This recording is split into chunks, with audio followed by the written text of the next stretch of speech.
And we are live. Hello there, ladies and gentlemen. Good evening. Good evening. Welcome to the social club. Nice little group tonight.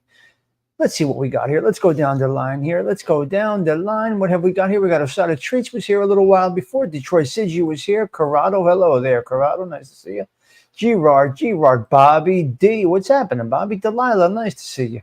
All right. Yes. Manpower. Bacardi 151. No good. That stuff is no good. No good. CG2. Hello there, CG2. Yep. All right. Let me get down. There's Bobby D right there. Oh, that's crazy. Historic telecast. I don't know about that. Okay, Gerard, you got it. Okay, yeah. Yep. All right. The seventh son, Steve. Hello, the seventh son. How are you? NJ Wiseguy, welcome in. Nice to see you tonight. And as my daughter calls every night on her way home from work. That's a wonderful thing, Delilah. Absolutely love that. That is a wonderful thing. Live from 30 Rock, baby. There we go. What a great walk around the neighborhood yesterday. You enjoyed that, Detroit Siggy? You enjoyed that? All right, let's go on camera here. Let's blow it up here. Where's the camera? And there is the camera. There is the camera. You liked that yesterday? Very good. Okay, let's get into this topic right now. We're going to talk about. Hello there, Lance. Nice to see you, Lance. Philly Bob, a pleasure having you. Nice. I'm going to get right into it, but people are still coming in. So let me have a drink of water. I'm not drinking wine tonight. I'm having water. The streets will never love you back. Hello there. Stay up. Yeah, no, I am. I just started this show. The streets will never love you back. I'm not going anywhere. I'm actually having some water tonight. I'm not drinking any wine this evening. The topic tonight is why are wise guys flamboyant?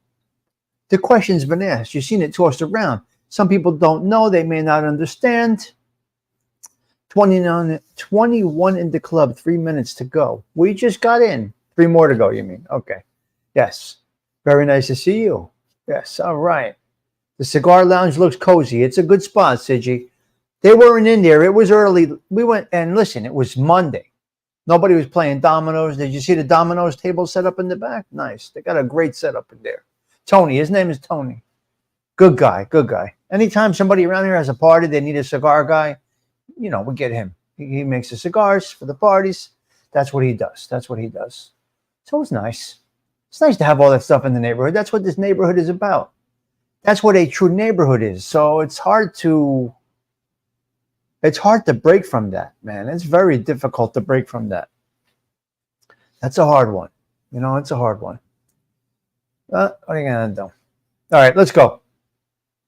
Our topic is, wait. Where's my thing? Yes, right there. Okay.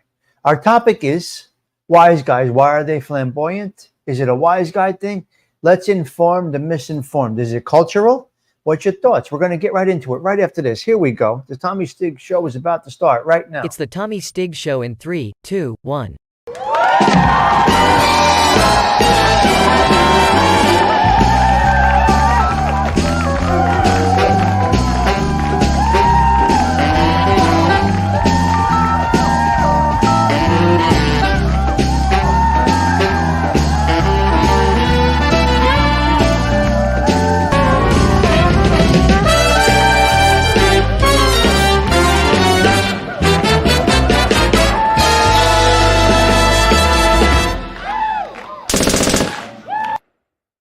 All right, we are here. We're going to talk. We're going to jump right into this.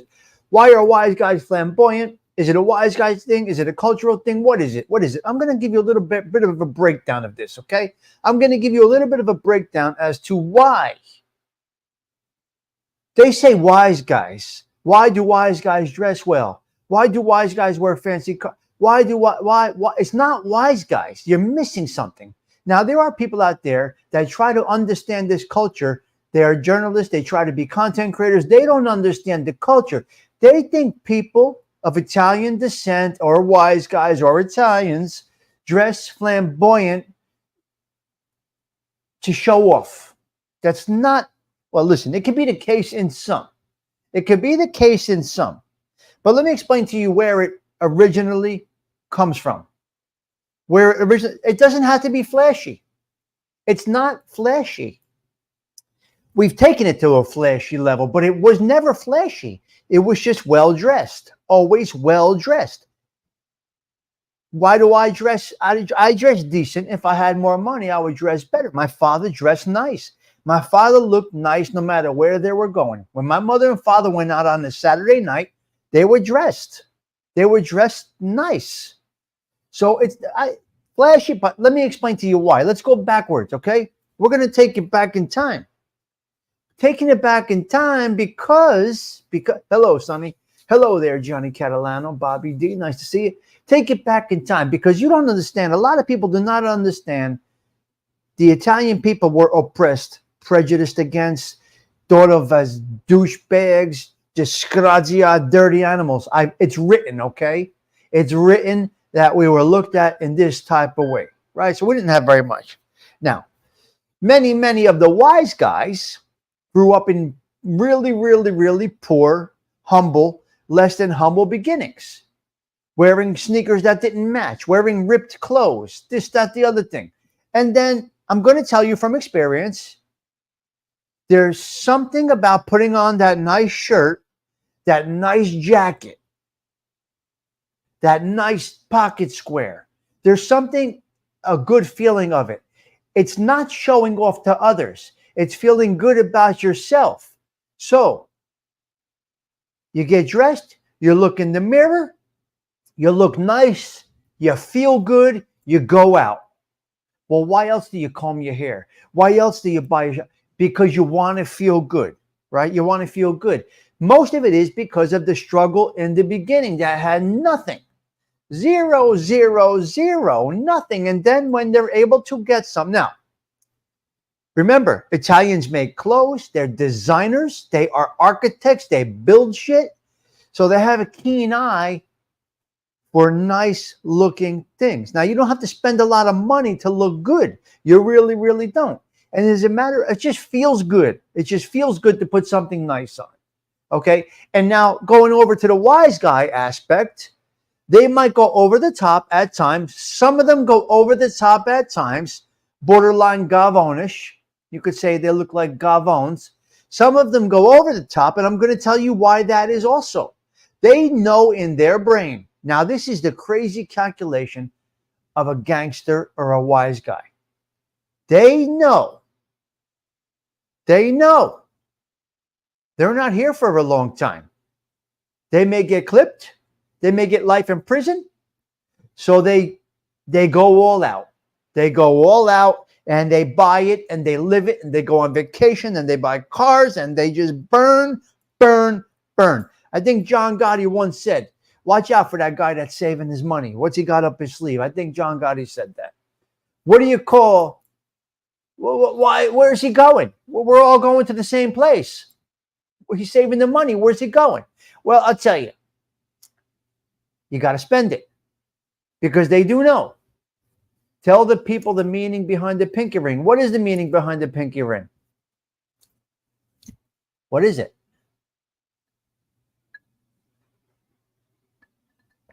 What is it? What is the meaning behind the pinky ring? Tell me. I don't know it. Mine, I know. I don't know. I just follow course as to what I knew. I followed what I knew. Can't put saddlebags in the car. For everyone who insults us Italians, I just have to say your sister's ass. Yes. What are you saving it for? We're going to jail. We're dying in the street. We're going to jail. You're going to clip me one day. My brother is going to clip me one day. Right? Hello there, anti-rat. That's what's going to happen. Let's get this social club up to 35 tonight. What's going on over here? We can't get 35 on a Tuesday talk with Tommy Stiggs. What's happening here? What's going on here? We can't get 35. What's happening? Okay, so there we go. Let's take a look at some of the. Let's take a look at some. Let's see if we can get blocked here tonight. Here we go. Let's do this one. This is nice. Let's check this scene out right here. Let's go with this right here. Let's check out this one here, okay? Here we go.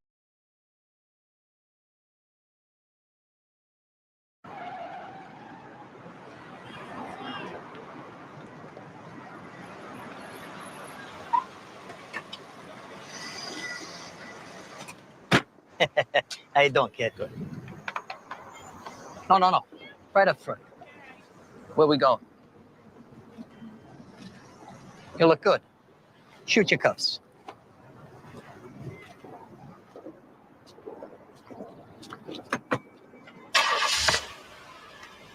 Where we going, Sil? Oh, here he is. So this is it. All right. He sat on one ass cheek. Okay, nicey nice. Shoot the cuffs, right? Because the cuffs have to be longer than the jacket. The white cuffs and the cuff link should be a little longer than the jacket sleeve, just a touch, maybe a half inch, quarter inch, whatever. Just got to shoot the cuffs. It's got to stick out.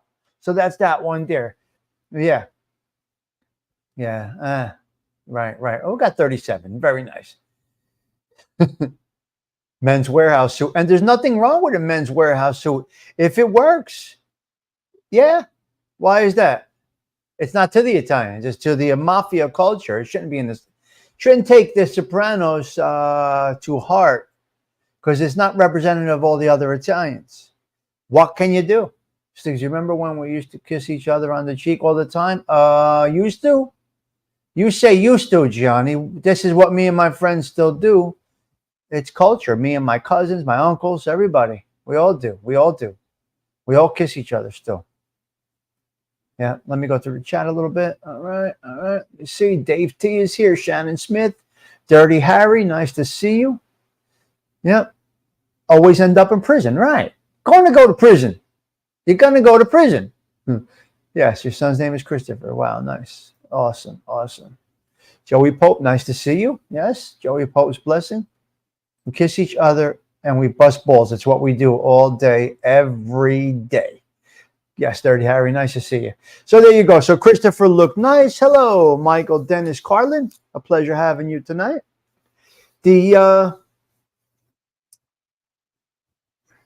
something, and every girl's crazy about a sharp dressed man. I mean, do you want him to look like, can you take somebody serious? Let's say 50 years old. The wealthiest guy is the unhealthiest guy. A billionaire can't buy natural hair. Boom, Sidgy, you got it. Bobby D. Italian culture is cheesy here. Maybe because my family is from New York City, not NOLA. Who knows? I like to wear black leather jackets. Whatever you like to wear.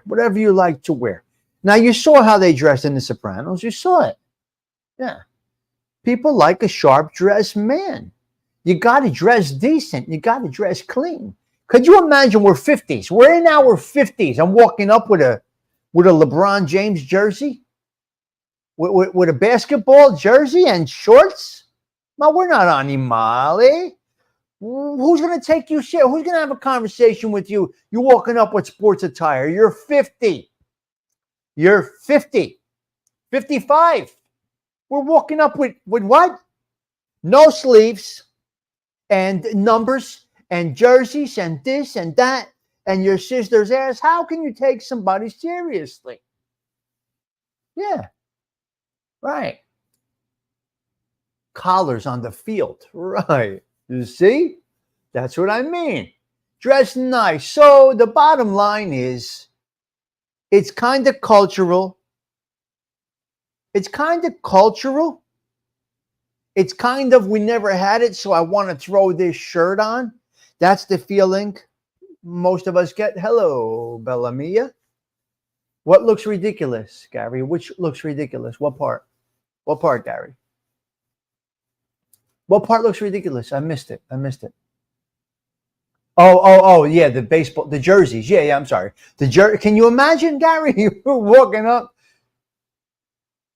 That's okay. That's me, basically every day. Must look respectable. Right. Now, you don't have to be a gavone. You don't have to be over the top. Polo slacks guy. Beautiful. That's a beautiful look. Yeah. In Bayville. Leaf Cigar. I do not know it.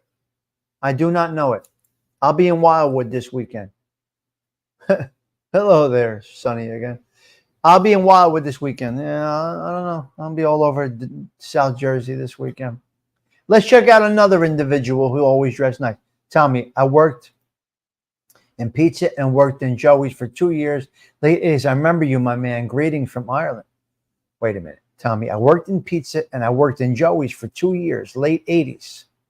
I remember you. From my neighborhood, Joey's in my neighborhood? And you went to Ireland from the Rec House neighborhood? You remember all the Rec boys? Michael, do you remember all the Rec boys? Do you remember all of us? Some went bad, some went away, some became accountants. That's interesting. Somebody knowing me from the 80s is in here, you see? Yep, Eric Espinosa. Yeah, August 10th is the thing in Philly. August 10th. That's why we're launching Joey Cigars. August 10th. So I'm up north and going South Jersey. I'll pass you on the Parkway. There you go. Yeah. Ireland from Belleville. Now that is interesting. Toby. Oh, my boy Toby. Rest in peace, Toby. Oh, my boy. I miss him. I miss him. Yep.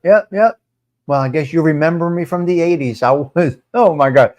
I could tell you a story about that pizzeria. Oh, Maron. No. The cigars are different, Bobby D. Joey knows. Espinosa. I don't know. I was in Newark Thursday. I had to go to NYC. $90. Yeah, I love Toby. He was my boy. We graduated together. Yeah, it's sad. It's sad. Okay, here's another one. Toby. Well, his name was Toby, but we called him Toby. Didn't crews demand dress codes? Not that they demanded dress codes, but you always had to look nice. But if you had to be told to dress nice, it was a problem. You kind of had to know. August 10th, Joey Merlino Cigars in Philly. Let's see another individual. Let's check out this individual. Look how good he looks. Look how good Nikki looks in court. Check this out. Here we go.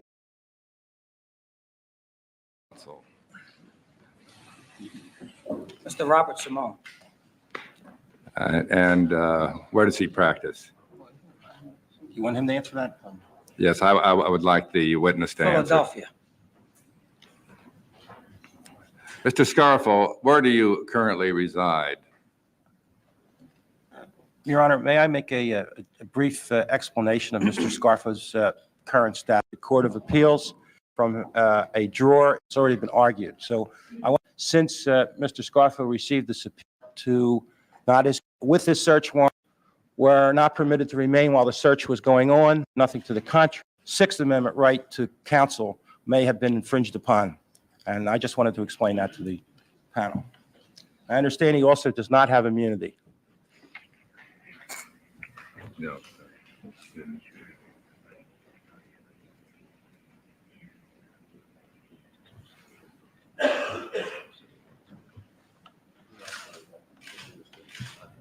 Yes.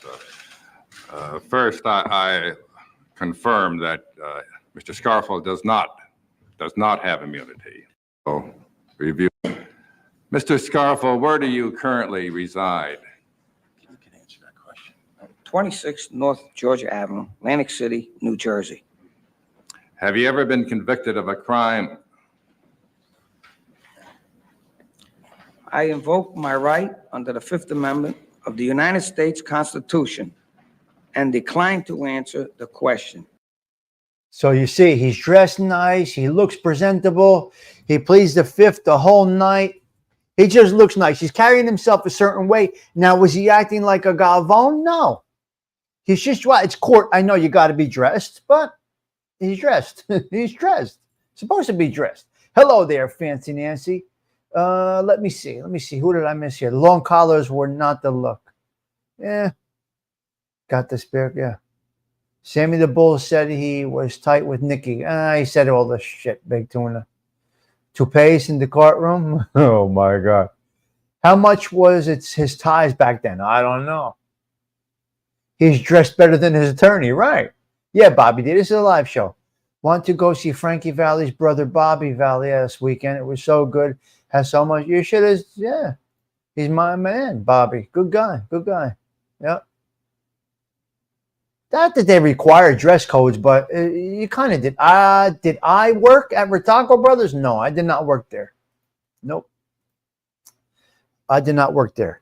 Now, in the 90s, they had the one on Montclair Avenue in Newark. Giorgio's. George Retaco had that. I didn't work there, and they still have. I get the tripe frequently from my mother from Retaco's. All right, let's see who else we got. Let's go. Let's go through it a little bit. Well, we're playing around here. What are we doing here? We're not doing anything. Let's go right here. Let's go with John Gotti. Let's check out John Gotti. Let's go to little JG Senior. Always looking good. Always looking good. How say you with respect to defendant John Gotti, guilty or not guilty? We find him not guilty. Call me away. Must we say goodbye? Each time we part, my heart wants to die. Darling, hear my prayer. Can't believe fair. I'll be your love till the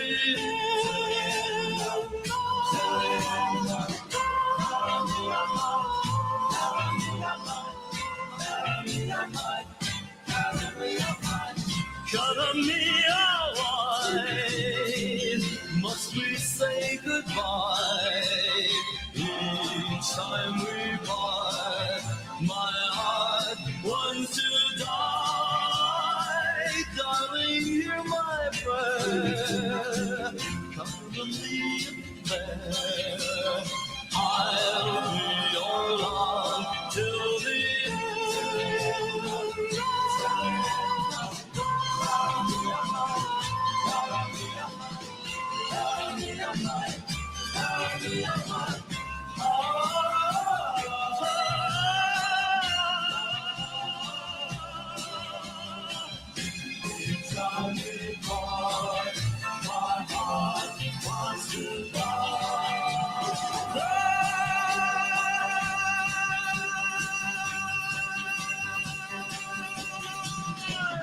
darling, you're my friend. Gather me in prayer. I'll be your love till the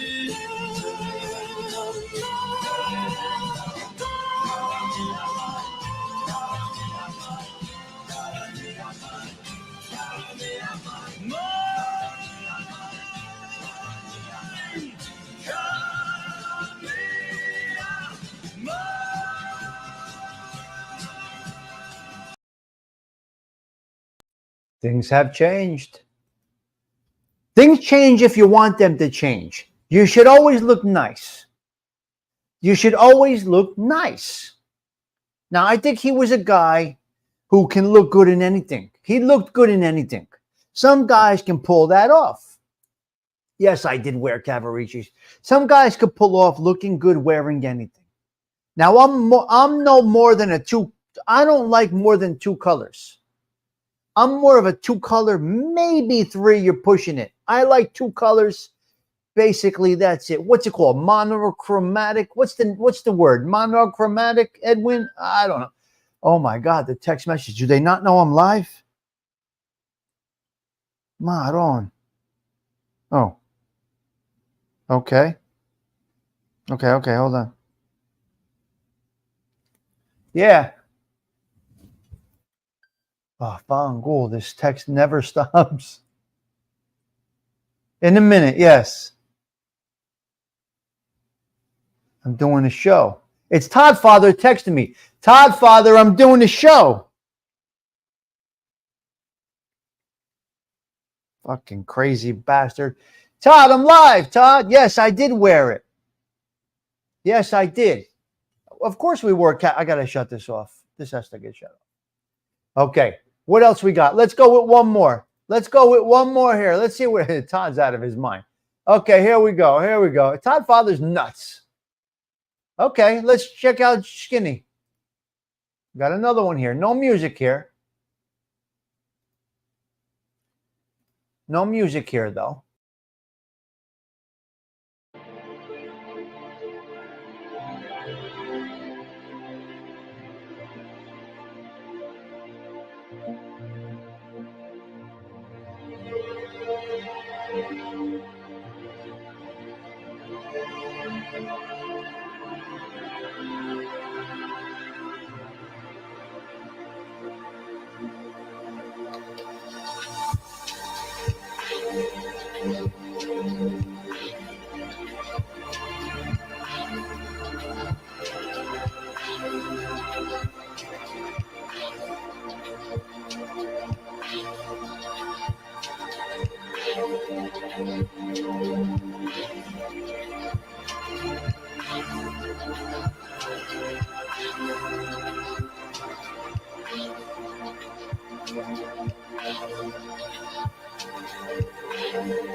And there you got another one. So, what? What is it? What is it? Joey's father dressed nice. Joey dresses nice. John Gotti didn't have money as a youngster. He attained wealth, and that's it. He went with it. He went with it. That's what he did. That's what he did. That's right. That's what he did. So, it's a mixture of everything, guys. It's a mixture of culture. It's a mixture of self. You feel good about yourself. Listen, every day you want to feel good. You want to feel decent. You want to feel good. You just want to throw on something. Yeah. You're sitting down like a man for now. Yes. About choice, walking out those courtroom is not fun. Culture and pride, right, PT? Culture and pride. Yeah, I think so. I think so. Listen, I won't wear no Gucci, this, Fendi, that.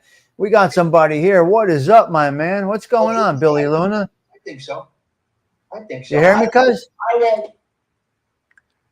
Hey, how's it going? What's up, buddy? What's happening, my man? Oh, another day in paradise. How's it go? How's it going there? King of North Jersey?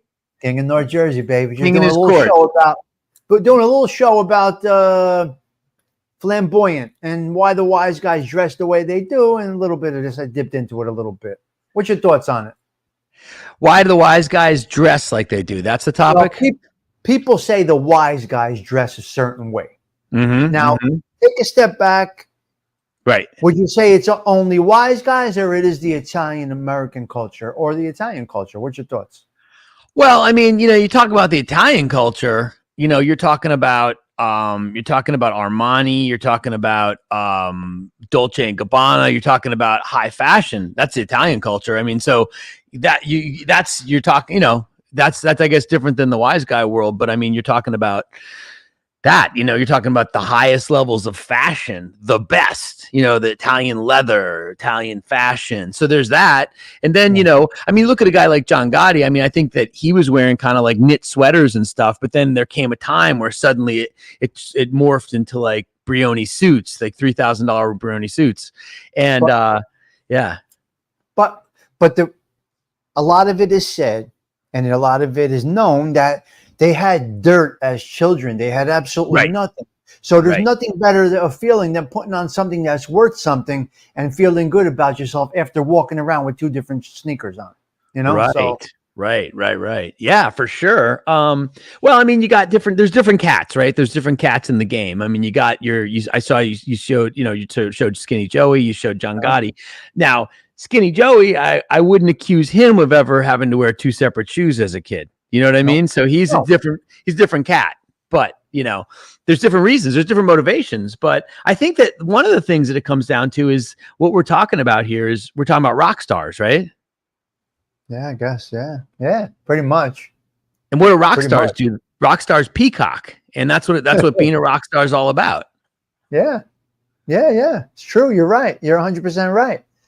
Yeah. Well, Joey gets his style from his father, which his father probably was one of the guys that had nothing coming up. You know what I mean? So they're the groundbreaking guys. So they probably didn't have much growing up. And then Joey saw his father dressing a certain way. And, it just goes like that. Right. Yeah. I mean, those cats, though, if you look at I was just looking, working on a little something or other, and I had a picture of Nicky Scarfo up. And Nicky was dressed in, it was interesting because the fashion of the day changes, and he was wearing some white shoes, and he was wearing one of those ties where the kind of collar kind of comes over the tie. I don't know if you know that picture. Yeah, and, of course.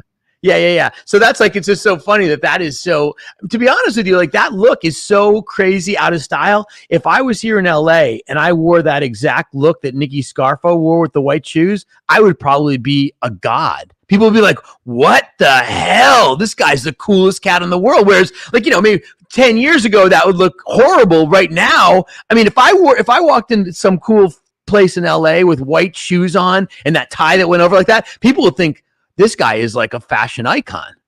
Wow, that's crazy. Right? I guess it doesn't date. What does it not go out? It dates. It dates heavily, but that's like the LA hipster kind of thing, man. You know what I mean? Yeah, because anything goes. So well, I mean, I think that it's the commodity. Once again, we've spoken about this. The currency is being different. The currency is being unique. So I think that I would be walking out of time and. I mean, I think that, what I'm talking about. I don't know if I can find it. I don't know. I can't put the picture up, but if you can find that picture of Nicky and what he's wearing with those shoes, and it's when he's sitting in court. Yeah, exactly. And he's got, got that, but those white shoes and that whole tie, man, I would be so styling rolling right now. What a look that was. White platform shoes he had on in that picture. Right. Yeah. The heel was about 3. It was like heels. Oh my God. Oh man. But a lot of them say, and John Gotti is quoted as saying, what are these guys going that saved their money? We got to enjoy this. We're dying or we're going to prison. That is the end. So he was always speculative. He's always curious or concerned about somebody that was cheap saving money. No, that was his thinking. So he's like, we're going to jail or we're dying. That's it. That was his way. These guys had style. You know what I mean? It comes down to style. I mean, some people do and some people don't. But there's different levels of style, man. I mean, it's in the eye of the beholder, and there's a lot of room, right? There's a lot of room for variation. I just think some people are more low key. Some people peacock it more. And I think actually we should all do better with it. I should do better with it. I should peacock it more. And we should, I think that that's admirable in many ways. What do you see out there in LA? Everything? Oh yeah, I mean, you're going to see the state of the art, in terms of you're going to see the height of fashion, but then you're going to see LA is a very casual place. Like if you go to meetings at a major studio or you go to meetings with major lawyers and stuff, not a lot of people wear a suit and tie. It's very, very casual. In fact, if you do start rolling into meetings like at a studio and you're rocking a suit and tie, you may look dorky, because it's that's people are real low key in LA, even vice presidents of major studios and stuff. So it's a very low key vibe. I mean, I'm no fashion icon, I feel like I need to rely on the input from various feminine energies to give me more guidance in that direction. And I'm more likely to rock. Basically my uniform is kind of rocking a black t-shirt. I only wear not members only. It's what is it? It's American Apparel. It's an LA company that went out of business. They have these really nice black t-shirts that are very fitted. And you know, I don't know. I'm not stylish. Now you Stiggs, you have a little bit of style. Like I'm not gonna accuse myself of doing it, but you Stiggs have a little bit more style. Like I like your style. In fact, I was noticing on some recent thumbnail of yours, I don't know if this is a new picture, but there's like some sunglasses and a Kangol hat on the backwards. Do you know, is this a new picture? Not new. I mean, I rock that once in a while, weekends. This is like a darker Kangol hat though, right? Dark Kangol, black. Yeah, black. Okay. Yeah, I like that look, man. That's a good look, Stiggs. In fact, remember we were putting that thing together. You just send me that picture because I like that one. I thought that was a good look. And no, you got a great style, bro. I do everything from Adidas sweatsuits to a 3-piece suit when I go out. Sometimes I have the watch, you know, the watch on the nice. I have the watch, the pocket watch. I wear the pocket watch. I got a tie clip. And then sometimes I'll just wear a mock shirt with a blazer, and then other times I just wear like you're saying, a black shirt, right? Or whatever. I can go with a lot of different things. I can go with a lot of different styles. You know. Yeah, yeah. You got to be versatile. I mean, my uniform. I also one of the other things that I will do when it's not summer is I have a nice blazer collection. So I will often rock just a blazer. You know, so. And that's my like back east look, just to rock a blazer. I mean, you know, unfortunately, it's a horrific fashion faux pas. It'll a lot of times be a pair of black on black New Balance, which is so like dad bod dorky. Yeah. But you know, but sometimes I'll throw on, if I want to do it, it'll be like black t-shirt, jeans, blazer, and like a nice pair of Italian black leather boots. You know. All right, it's nice. It's cozy. Yeah. It's cozy. A lot of people have gotten away from suits and ties and stuff like that. Now, me, when I go to, say, a wedding or something formal, the jacket never comes off. I never, ever take my jacket off. The way I walk in is the way I'm going to walk out. Some guys, and I don't really want to criticize, but they take their jacket off. They put on the back of the chair. For me, my personal opinion is I don't want it off. And I teach my son that way. You know, you came in with your jacket on, you leave with your jacket on. Yeah. Get in the car, you take it off and hang it. I just personally believe, you know, these guys, they go to weddings, they take off their suits, jackets, and the shirts all wrinkled, and I just can't do it. That's just me, though. I just think you got to stay dressed. What if you get hot, though? You got to suck it up, my man. But you don't want to sweat. You got to. I will sweat before I take my jacket off. I'm crazy. I'm probably extreme. I will never take the jacket off, no matter how hot the air can break. The air conditioning can break. I could be dancing, whatever. I could be having a fucking panic attack. The jacket stays on. Stiggs, were you an athlete or what? How tall are you, Stiggs? You're like 5'11". Yeah. And 5'11", 225, 230. You're a big dude, man. I mean, come on, right? I mean, were you an athlete or what? I mean, what did you used to do? Nothing. Leg breaker. 5'11", 220. You're a solid cat, bro. I mean, come on. So that's like, you know, I know you talk about, I'm fluffy and this and that, but I mean, you know, I don't know, you know, you take off your shirt, take off your jacket and hit the dance floor. You know what I'm saying? Yeah. It'd be hard to get me down. You got to hit me pretty good, I think. you got to get me with a good shot. Well, you know, it's funny. I one time I met in a lawyer's office. There's a famous lawyer who's represented a lot of famous people. His name is Barry Slotnick, and you know Slotnick. He represented Joe Colombo big time back in the day, and he represented Emilio Della Croce. He represented Anthony Quinn. I think he represented Fat Tony Salerno. And so one day, I came up with this idea in Hollywood a while back, and this is a while back, man. This is like this is over a decade ago. And I had this idea that I wanted to do the Joe Colombo story. So I picked up the phone and just called Barry Slotnick, and I got a meeting with this big Hollywood producer and me and Barry Slotnick and Anthony Colombo, Joe Colombo's son, who is, you know, allegedly a capo in the family. And now I rolled up in there with a Hollywood producer, a pretty big guy, and I wore a black Armani suit with a tie. And the producer just was dressed like a schlub because that's what they do out in LA a lot of the time. And, you know, in fact, you know, if you go to somewhere and you go to a party or something, the most schlubly guy at the place is probably a billionaire because like the big guys don't give a shit, you know. It's Can true. we say It's we true. curse on here? I don't know. So, you know, and so I went in there and it was funny because I said to George, I looked at him, I'm like, George, what do you, I'm wearing an Armani here, homie. And he's like, you know, and he's like, you're kind of overdressed. I go into the meeting and see, this is the difference between New York and LA.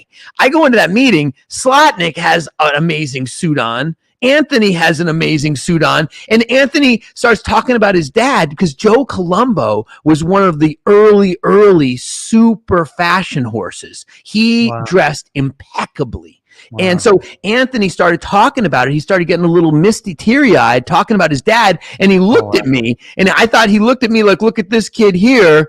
He knows what he's doing." And I was like, kind of like, "Yeah, George, what are you looking like with your, you know, your wrinkly shirt on, you know, or whatever." But so you I mean, if you look at Colombo, I mean, yeah, I mean, if you pull up some pictures of Joe Colombo, man, he was stylish. One of the early guys too. Unbelievable. Yeah, well, that goes back to he was probably poor as a kid, right? Came into something. Right.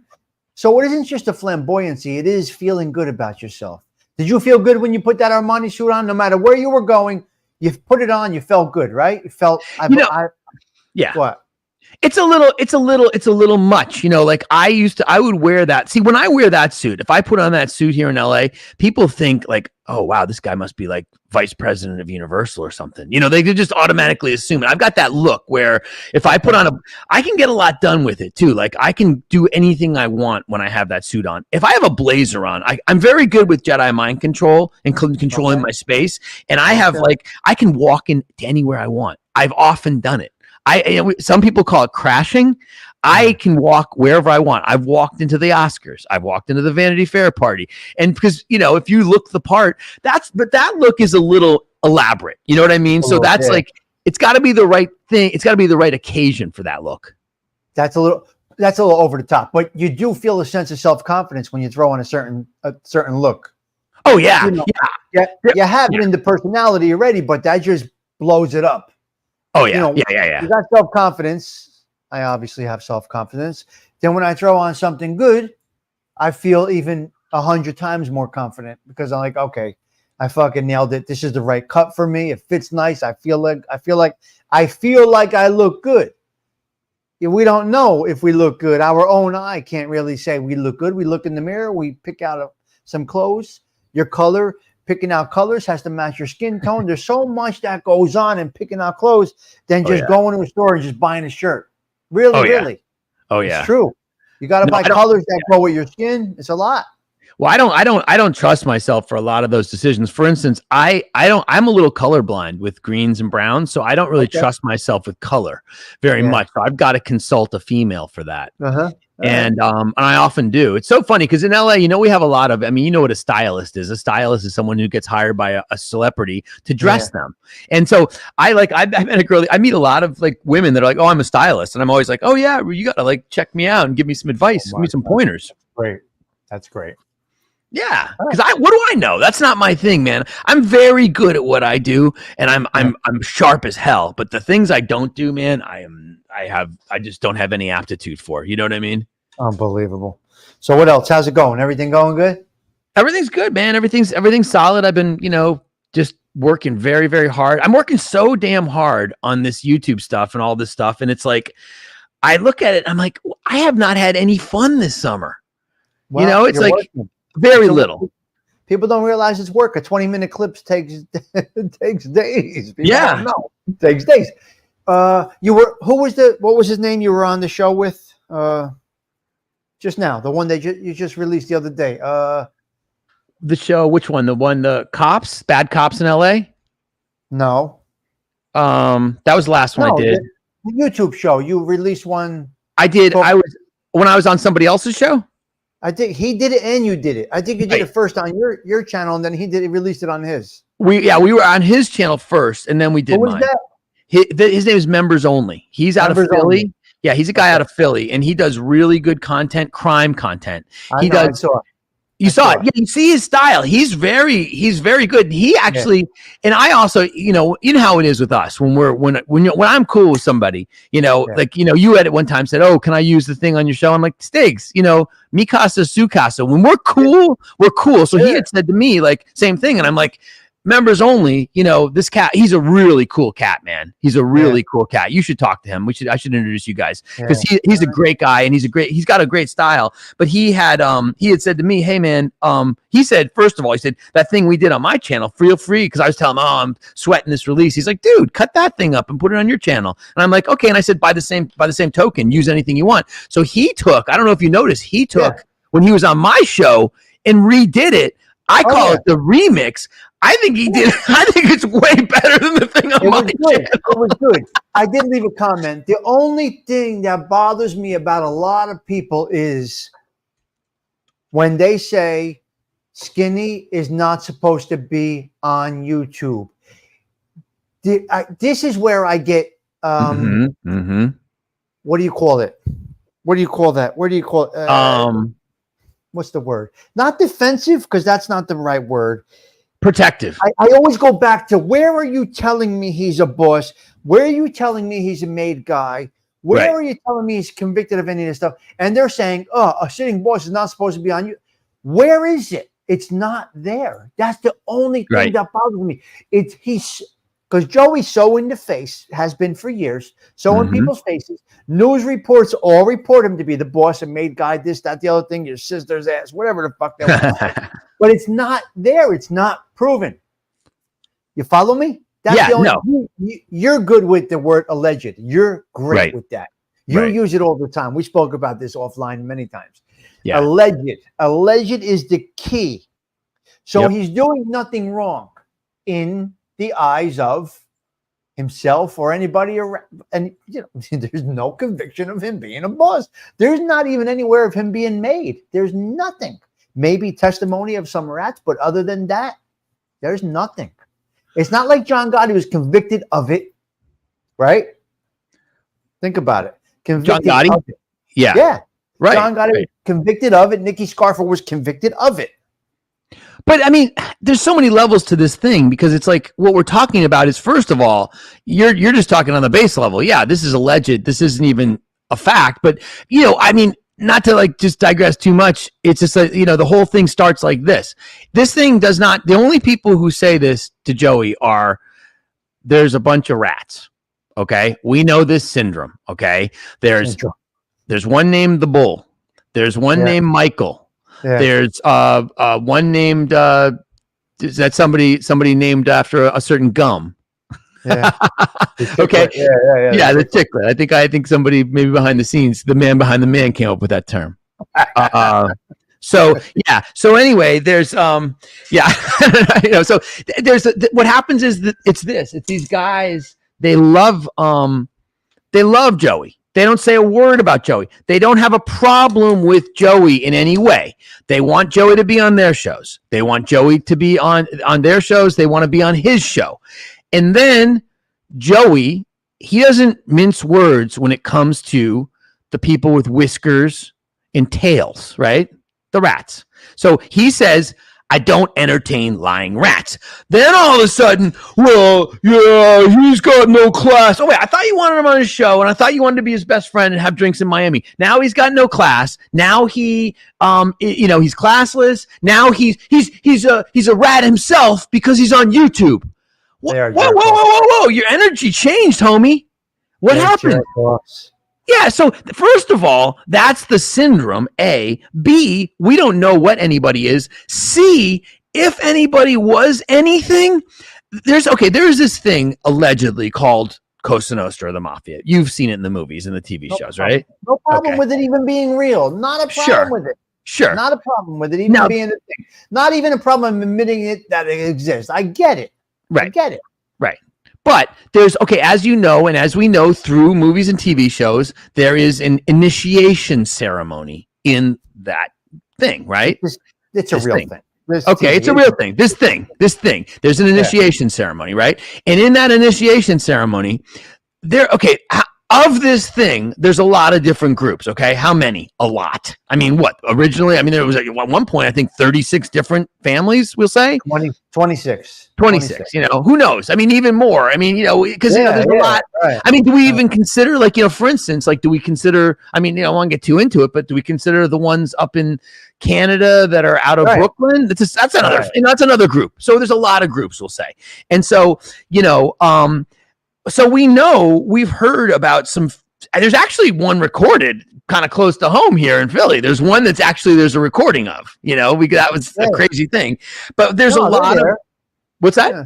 They're out there. Yeah, they're there. Yeah. But there's a lot of different things, and usually what it is you get some rules, a few basic rules, and then more rules are explained later. The basic rules are generally along the lines of you can't raise your hand to another made guy, right? These are all real things. Getting made guys, it's all real. Right. There's nothing fake about this. It's too out there. Like you said, we've seen ceremonies recorded. It's real. It's really real. Right. No problem with that. The only problem is when they call the guy a boss or a made guy, and he was not caught on tape being made. Nowhere has he ever admitted to being a boss. There's nothing there. So that's yeah. I mean, but that's that. But then the other level is even if theoretically, these ideas that then suddenly a guy named after a gum or a guy named after a bull or a guy named Michael says like, oh, this is against the rules. I don't believe that it necessarily is, because I always point out, if it is, look at John Gotti. Nobody, all of those guys never accused John Gotti of being a rat because he's talking to the media. I'll tell you why. Because those guys never had a chance to invite John Gotti on their show and then ask to be on his show and then get butthurt by him. That's why they don't do that. So I on so many levels, on the number one level, we don't know if anybody is anything at all, A. B, I don't know if that's a rule or not. I think that's highly interpreted. Yeah, you cannot hit another made guy. You can't go out with another made guy's sister, Kumar, wife. But I don't know about you can't talk to the media. Now, maybe, Chicklets kind of sounded pretty adamant about that. So maybe that is part of his or something. I don't know. But I don't know if it's part of everybody's. I don't know. The Chicklet got up to be out of default. He was only, listen, the gene pool was a cesspool by the time he started getting, you know what I mean? It's all that was left. You're picking from the bottom of the barrel. There was nothing left. There was nothing there. So he got it only by default, that one. He didn't get it by anything else other than default. He got getting like captain status, Right. But anyway, that's just that's the only thing that bothers me sometimes when I hear that. That's the only part. You're talking about so members only. I feel like at certain points, like, and I do this too. I feel like he was kind of playing devil's advocate a little bit. To be like, he was taking one side, which is good because that stirs things up. Like he was kind of taking one side of it, I was taking the other side of it, and he was just stating these things. So if you listen to him, it's kind of like it's a back and forth. You know what I mean? But it's not just him, and he even gets a pass on that because he's just doing what he does. But guys that are in this genre, they're that stupid. If they did their research, they would be able to deliver a better story. Even the guys that call themselves journalists, these fucking idiots that call themselves journalists, they're not journalists, they're drama queens. They're the ones that really should be saying allegedly. Well, some of these they lose their credibility when they say a made guy, a sitting boss. These are the ones that lose their credibility. This is the Scott Bernsteins, the Jeff Nadeau's. These are these guys. They lose their credibility when they do this. Then you got the rats that do it too. And it's just, so people that don't really see or know or understand that this man was never convicted of this stuff, because he would be doing life right now, would be, so people that watch take it as fact. And naturally so. You know how the news comes on and people say, oh, look at that son of a bitch, he's guilty. He's arrested. He's not guilty yet. Here's the fact. So people do think in their mind that Skinny Joey is or was a boss, or is or was a made guy. Now, when you got a content creator that says it, they just hear that. But the content creator should actually be a true content creator. Come on, Stiggs, you know he's a made guy. No, that's not the right answer. Come on, Billy, you know he's a boss. No, that's not the right answer. You're not delivering the right shit. You're not delivering the right shit. You're not you're not Dateline, NBC, or whatever, any of those things. You are a YouTube. They call themselves journalists. So you're the one that should come with the correct information, and people will value you more, respect you more, and because it would be more real. Well, more real. Yeah, there's ways to say it, right? Like you said, you can say allegedly. I mean, and you know what? If you get tired of saying allegedly, you can at least put it at the beginning just to let you know everything I'm going to say on this broadcast is alleged. You know what I mean? Or something like that, just as a qualification. You can do that. But then there's another way too. Like, for instance, you could say it this way if you want. According to this testimony, this. You know what I mean? Because that's true. You know what I mean? That happened. And if there is. So, but that's, of course, most of the time you're talking about a testimony of a rat in that case. Or according to the government, you know, because they do say stuff, you know, they like if you go to like, you know, the FBI website, you know, you can read up on people and the FBI have alleged certain things. They don't say alleged, they say it, you know. It's crazy. It's fucking crazy. It's but all that doesn't make it a fact. No, it doesn't. Exactly. It doesn't make it a fact. Nothing makes it a fact, especially coming from a rat. Now they go in court, they swear on the Bible, right? Swear on the Bible. It means nothing. And then they one of the verses in the Bible is no man should be convicted on the word of another man. What the fuck's going on? What's it going to be? Yeah. The Bible's in court. It's unbelievable. Yeah. Anyway, that's it, buddy.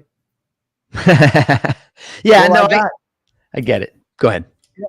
All right, I'm exhausted. Let's see the young ones take. Yeah, I know Octavia. I'm looking at the chat a little bit. Yeah. So that's it. Yeah, I didn't look at the chat yet. Let me just say, I want to say hi to everybody. Let me just take a minute to just say hi to everybody in the chat because I appreciate everybody, and I actually didn't even just turn on the chat till now. So hello, everybody. Do your thing. Do your thing. How's everybody doing? Are you guys all having a good evening? What are you guys all up to? Everybody good? Enjoying the summer?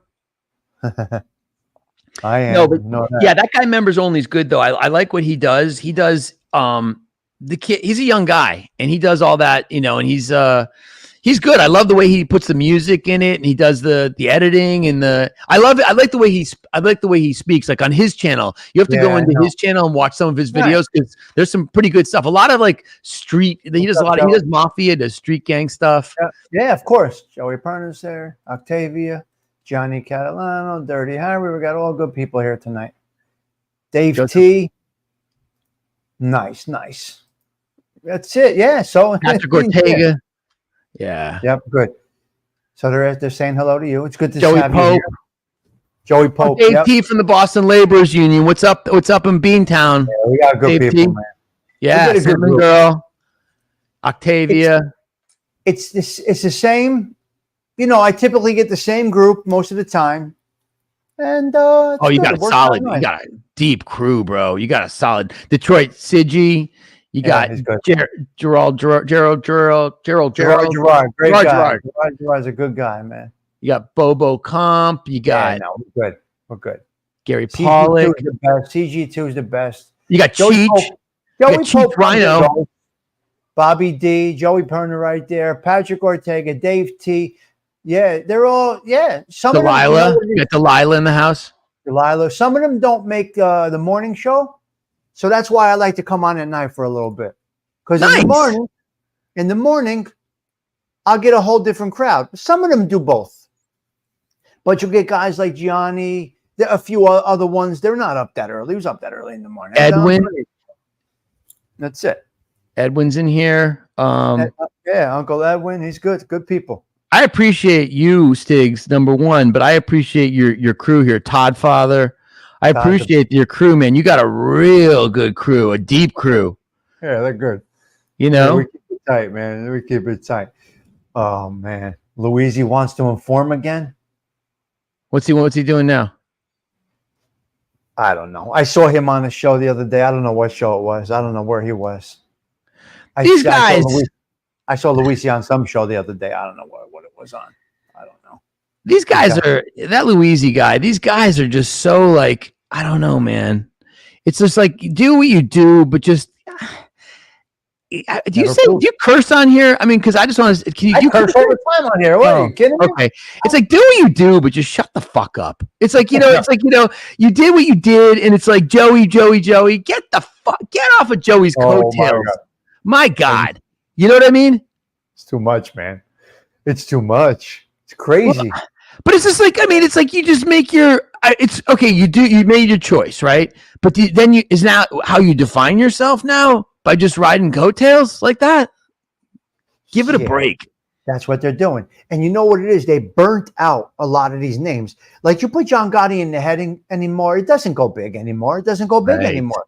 Right. It's saturated, done. There's not a story you could tell that hasn't been told. And it always leads to some drama. So it's done. Done. It's over. Done. Well, that's an interesting observation. And we've talked about this. I mean, I don't know if you saw that thing I did with members only, but that thing was long on my channel. What was that? Like an hour and a half on his channel. I think it was like 2 hours. That shit's like, we talk about everything. And it's like, but the thing about that is that we talk about you talk about who you think is hot. Now, traditionally you think John Gotti is the biggest name in the genre, right? It was. Well, I mean, in some senses he is, and you know why? I'll tell you why. Because he died young and he died good looking. You know what I mean? Well, God knows he didn't. I mean, God knows the terror and that they put that poor man through. We know that story and it's horrific and all that. However, it just recently he was looking good and he died young and he was like, it's like like JFK. We look at JFK. He's handsome. He's young. He never aged, And so, and Gotti, and then he also died. When you die, it makes angels of us all. You know what I mean? When you die, you gain this mythic kind of presence. So if you're dead, you automatically have something more. And then when you were so stand up, I mean, there's nobody ever can say anything about John Gotti. Here's what they can say. Some people go, well, he talked to the media. Shut the fuck up about that. That's so stupid.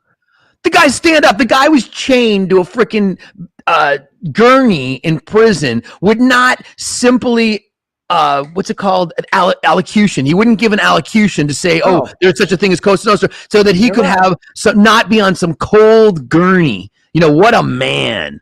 I know. What a man's man.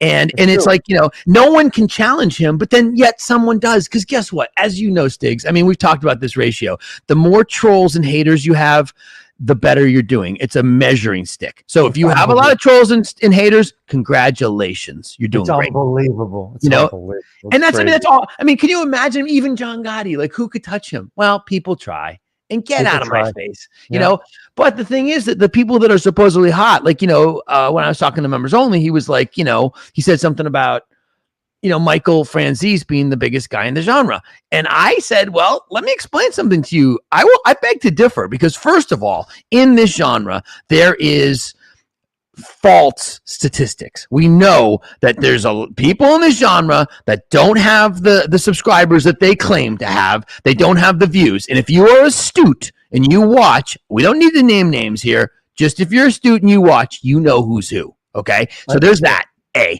B. Michael Franzese, nowadays, subscribers don't matter as much on YouTube. It doesn't really, that's not how the algorithm works. For instance, I mentioned there's a smaller creator that had an interview with Michael Franzese on this show, and the numbers weren't that good, man. I mean, it's like I'm sure this guy looked at it. But because there's a twisted genre, because you have genre and then you have the drama genre. Michael Franzese is not in that drama genre. He does his own type of thing. He's not in the drama genre. The one that interviewed him is. I'm not trying to say his numbers aren't good. Currently, his numbers are good. His numbers are good. His numbers are real. Personally. He's not in the genre, so to speak. Right, but like when he interviewed like the guy that was a former Hell's Angel, that did well on his channel. But I'm talking about like, for instance, the smaller creator interviewed him, and you figure if he's a guy that has 1 million subscribers, that he was going to give that guy a big boost. But those numbers weren't that impressive. Whereas other smaller creators that we know of, such as myself, they do skinny Joey Merlino and they get big numbers. So what does that tell you? It's because it has to be two good personalities, not just one. Somebody, listen, I'm not an interviewer, I don't think, but I can have the dialogue going back and forth with somebody. I could have a good. So both people have to be interesting. Really, seriously, both people have to be interesting. Right. It can't be one way. It's the person, the show host, that really drives. It really is not the guest that drives the show. The driving of the show, initially you're going to get them there. The longevity and the views and the success of the show is going to depend on the host. It's 100% fact. Right. It's the host that enhances what that celebratory type of guy has to offer. Because you really got to. It's really a team effort. You can't just have the best guy on and just sit there and let the show go. You got to have the personality to enhance. You are the salt, pepper, and ketchup on that sandwich. You got to be. You got to be part of it. Otherwise, it's not going to work. And you're right. That's a good observation. Those numbers were bad because of the personality aspect, right? Well, now let's go with Mikey Scars and Michael Francis. They probably would have a good show. RJ Rogers and Michael Francis would have a great show. There's two personalities there. I don't know. I don't know if that would, like, I don't feel like what Michael has, what he does, I don't think if you put RJ Rogers there, I don't think it would make a difference for him, right? I mean, I don't think he needs an RJ Rogers. No, he doesn't need an RJ Rogers. I'm saying that show will get better numbers than somebody without a personality. That's all I'm saying. Yeah. Well, I mean, RJ's very good. RJ's very good. He has the personality. He's good. He's good. He's got what it takes to be on the other end of that microphone. He don't just push live and hopefully it works. No. You got to have the personality to do this. It's not easy. Yeah. I mean, but I think it's also the analytics do come into play as to what is hot. You know what I mean? So, and the thing about it is that you don't actually need an interview with somebody to ride their coattails in the analytics. You can just use their name and get that. I mean, by creating, of course, you've got to create good content. That's a given. If you don't create good content, because the algorithm knows good from bad. It's not stupid. It's smart. I mean, it's the best algorithm in the world, right? It's amazing. It's incredible. I truly believe what hurts shows is personality. Some of these guys that do a lot of this research and they put out these facts, so to speak, if they used AI, if you take out these animal personalities that they are, and you did artificial intelligence on their research, they may have something there. They may be able to put out good content. The problem is their personality gets in the way. It just gets clouded all out. It gets lost in the shuffle because they ruin it by bickering, by their personality. They show that they're not true journalists and they go right back into the drama. Had they used that research and did an AI platform, they would do it. But the pride will not let them do that. They got to let you know it's them.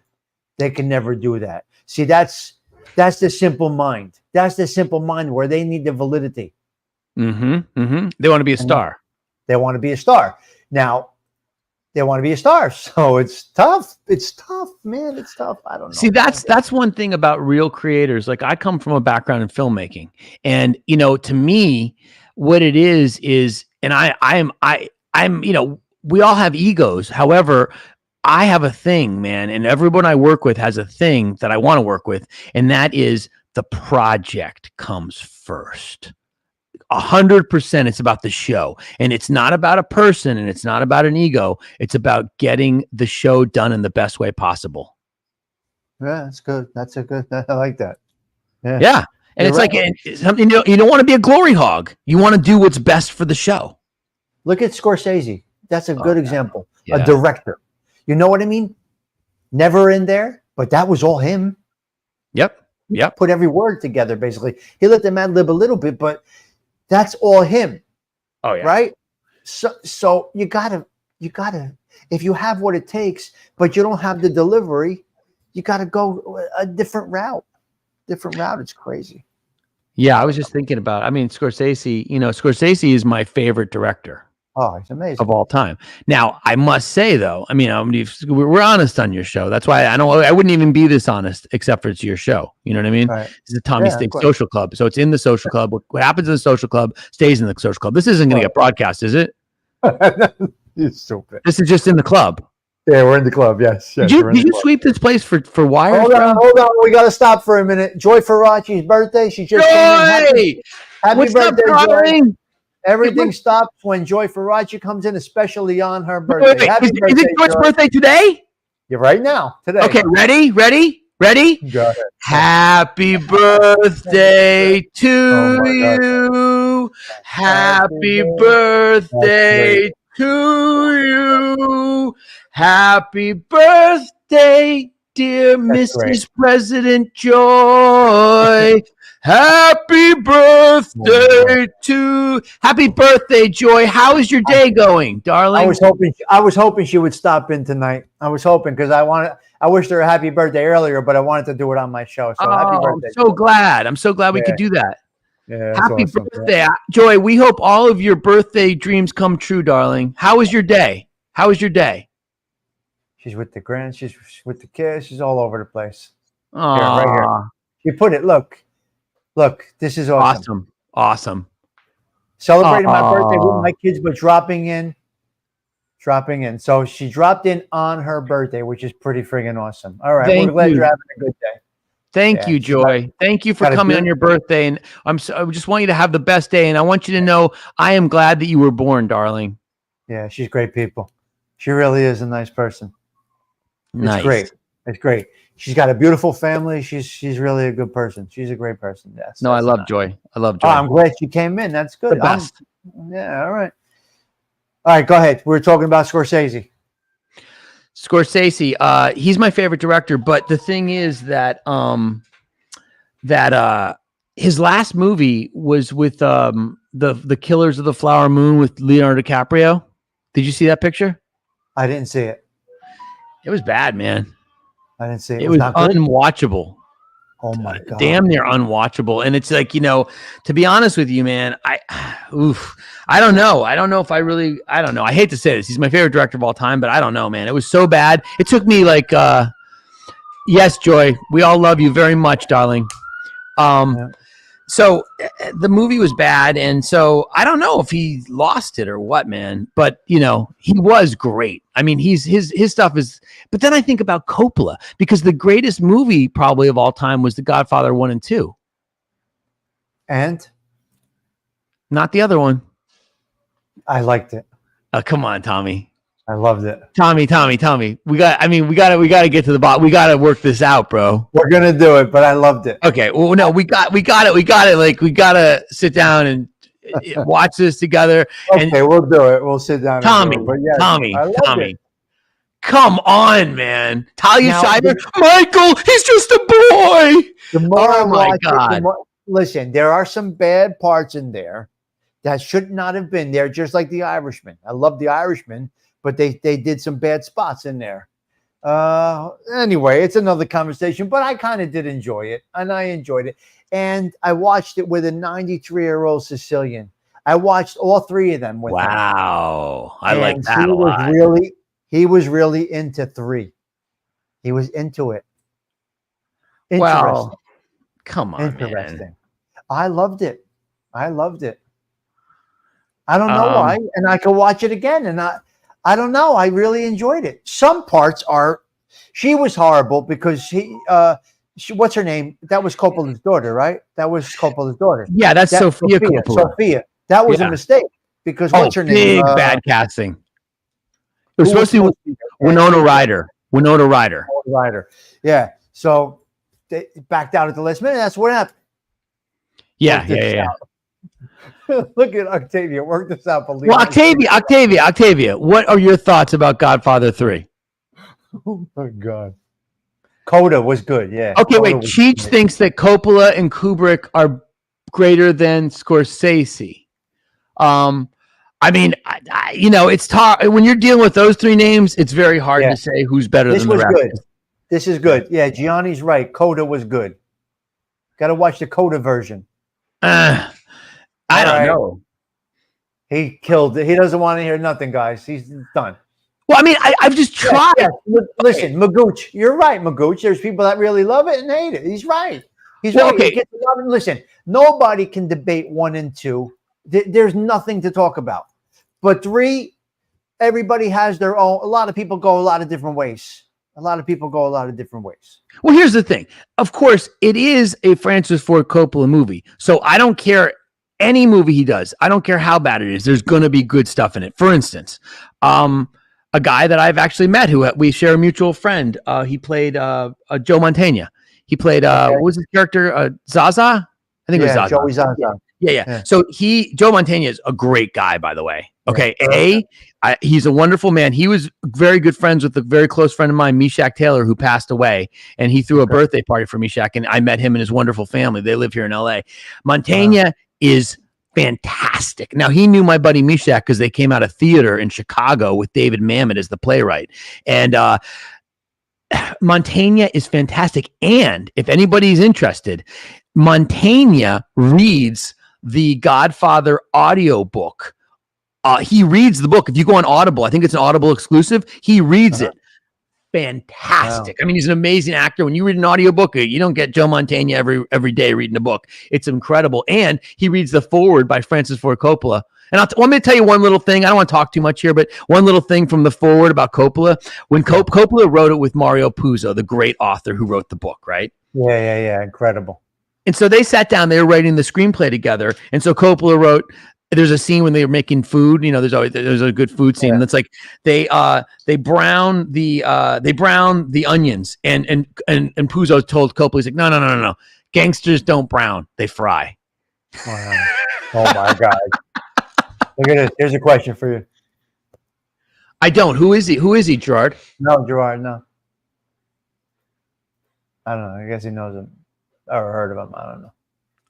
Yeah, but then you've got this guy named Al Pacino in the movie. Of course, he's incredible. You know what I mean? What is he going to do? Everything he does is great. Everything in that movie is great every second. But I just think it just got lost because you know what? There's certain things I just think, to be honest with you guys, right from the start, I don't think that movie should have been made. I mean, good or bad, it's just like it was already done. Part 3? I mean, 1 and 2 did it, the book, because the book, I don't know if anybody here has ever read the book. If you have you read the book? The book I heard the book. I did some of the audio book.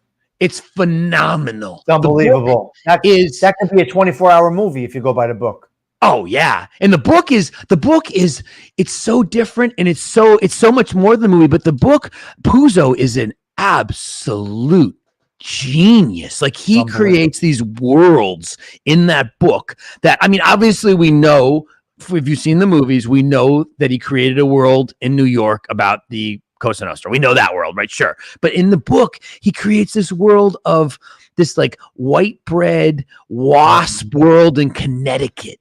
He creates this world of like the aging Frank Sinatra and Dean Martin in Hollywood, like middle-aged, kind of falling off, and all these different worlds that are just so real and different. Something. Oh my God, that's a whole other level of. They couldn't do it. They could not bring all that into the movie. Impossible. Oh yeah. Oh, so the book is like peeling an onion. It's like, it's unbelievable. Luca Brasi. The book is unbelievable. I did the audio book because we were doing I did a show with one of my friends here, two of my friends here, ALV and Thindu, and we did an analysis. We did a scene by scene. Every Sunday we did a breakdown, Godfather 1 and Godfather 2. Every Sunday we did an hour live. Ah, that's awesome. I love that. And I'll send you the link to take a look at how we analyzed it. You're gonna like it. We did a show every week, one scene a week. You'll like it. I'll send it to you. And right. We put it all in a playlist, and you'll be able to go right down the line. But we didn't do 3. We only did 2. Yes, the interest gets lost in 3. I get it. I do understand. But I loved it, and I loved Coda. But anyway, that's me. I mean, the book. All right, look, I'm getting out of here, Bill. I'm getting out of here. Well, hey, it was great seeing everybody. It was special that Joy popped in. Thank you for having me. It worked out perfect. That worked out perfect. I was looking for Joy. I was hoping she would pop in while you were on, and it worked out. Yeah. Another time. Same thing last time. It worked out beautiful when we were talking about, we're doing hers. Right. So it's the universe. Well, thank you, everybody. Thank you for everybody. And thank you, Stiggs. Good seeing you, my brother. And you all be well and have a pleasant evening, everybody. I'll talk to you tomorrow. I'll call you tomorrow. Take care. Be well. Thank you. Bye-bye. Bye. That's my man, Billy Luna, stopping in for a little bit to shoot the shit. Nice little show we had tonight. A little bit of this, a little bit of that, a little bit of the other thing. Tommy Sticks is getting out of here right now. It's time for me to rock and roll. I didn't have a glass of wine tonight. I'm actually going to lay down a little bit. I'm going to watch. I think there's some Olympics on. I'm not sure. We should have some Olympics on tonight. I'm just waiting for the wrestling, for the Olympic wrestling. But the USA is kicking ass in the Olympics right now. That's what it looks like. So, yeah. All right, we're going to get off here now. I'll see you guys tomorrow morning for coffee. Thank you, everybody that popped in. Let me go through a little bit. We got Bobby D, Octavia Grace. We call her OG. Octavia Grace, now you're going by OG. Octavia Grace, the OG. Well, I can't say F the Olympics. Yes, I can say F the Olympics. I cannot say these young athletes, I must support them. They've been playing sports and wrestling since they're children. Some of them I've watched since they're 6 years old. Now they're in the Olympics. I cannot watch them. The Olympic Committee, they can go fuck themselves. But the kids that are playing, how can I abandon these kids? I'm not doing it. I won't do it. Your wife is pregnant. God bless. I can't do it. I won't do it. I won't abandon the kids. Fuck the Olympic Committee. They're douchebags. But the kids don't know anything about that. They were on a bus when that shit was happening. So they don't know. Okay, Baywatcher. Talk to you later. Spadaro, Delilah. Yes. Gerard. Yes. Bobby D again right there. Cool up there. Joey Pope came in tonight. Patrick Ortega, CG2, Magooch Management. Wow, we had a whole bunch of people in here tonight. Joey Perna stopped by. Came in, said hello to you guys, and then he split. Magooch right there. Bobby D. All right. Let me get to the top. Right here we go. We're out. Delilah's right there. Delilah, yes. All right, let me see. Pete D, nice to see you, Pete D. DARPA, nice to see you tonight. Thanks for stopping in. Baywatcher, Joe Town Jack was here. Wow. And Joy Faraji, and that's some at the top. Everybody, stay blessed. Have yourselves a great evening, and congratulations to you, Bobby D's having a baby. Is that correct? All right, I'll see you guys for coffee tomorrow morning. Tommy Stiggs, checking out. Ciao for now.